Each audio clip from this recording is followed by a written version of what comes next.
As we were entering the COVID crisis, our call centers that manage these calls were largely shut down, and so we had to transition into a very different mode of operating.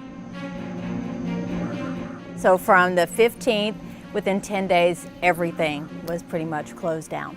We got a call from our partners in our India call center, and it had completely shut down. 95% all of our call centers, we lost them all. Then it grew to AT&T prepaid. So we went completely dark, and our sales advocates could not reach us whatsoever. Yeah, it was just a call where we were all on, it's coming, and it's gonna be big. We needed to create a plan very quickly to get it up and running so our customers weren't left without support. So at that point, it was all hands on deck.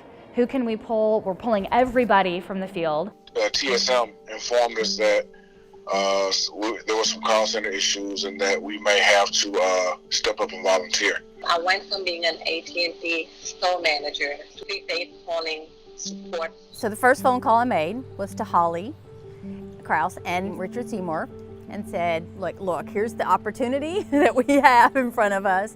How do we go and get these people trained? So our amazing partners in training and communications came up with kind of a crash course in what do these people need to know.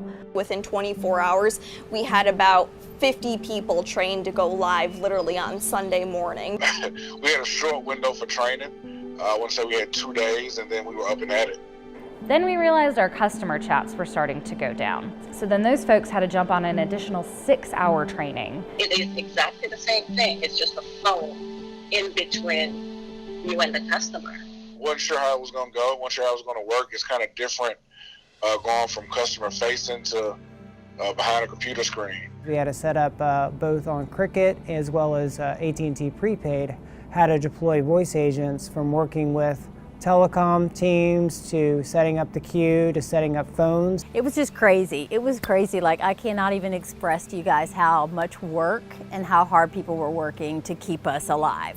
We had to learn 3 or 4 different things that the day before we didn't even know existed. So we had to get up real quick and assist these people as soon as possible. That was Saturday. We started coming up with the idea. Sunday was spent doing nothing but executing. We were training by Monday morning and putting them on the phones that afternoon. It was that fast.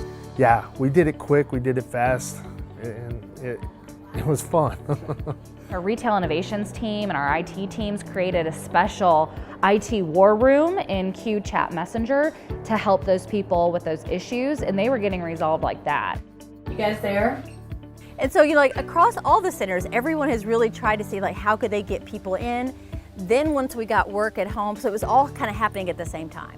Once we got the work at home approved, then it was a matter of equipment. Get computers delivered. Same thing happening in DR and El Salvador and Mexico. Everyone's doing that kind of simultaneously. You can imagine headsets were hard to come by. People are having to be IT when they don't know anything about IT. And so then we started seeing some light where you started seeing hey, I've got 50 more people coming on, 25 more computers got delivered and set up, and you started seeing that slow roll. I gotta tell you, I've never seen collaboration like that.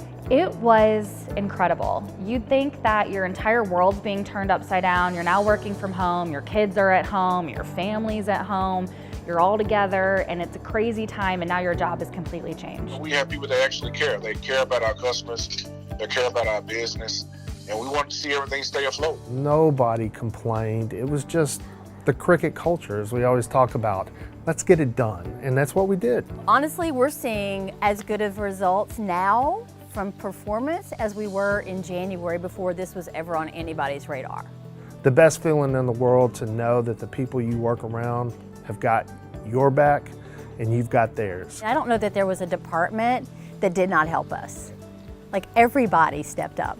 I got calls from market directors and TSMs across the country going, what more can my people do? How much more can we help? You know that you made an impact every day when you came to work, and that was probably the best thing I could take away from it. We just came as a unit, family, to support the company that we all love and sign up for. It was just, to me, the epitome of the Cricket culture. It was a beautiful and terrifying but beautiful end result.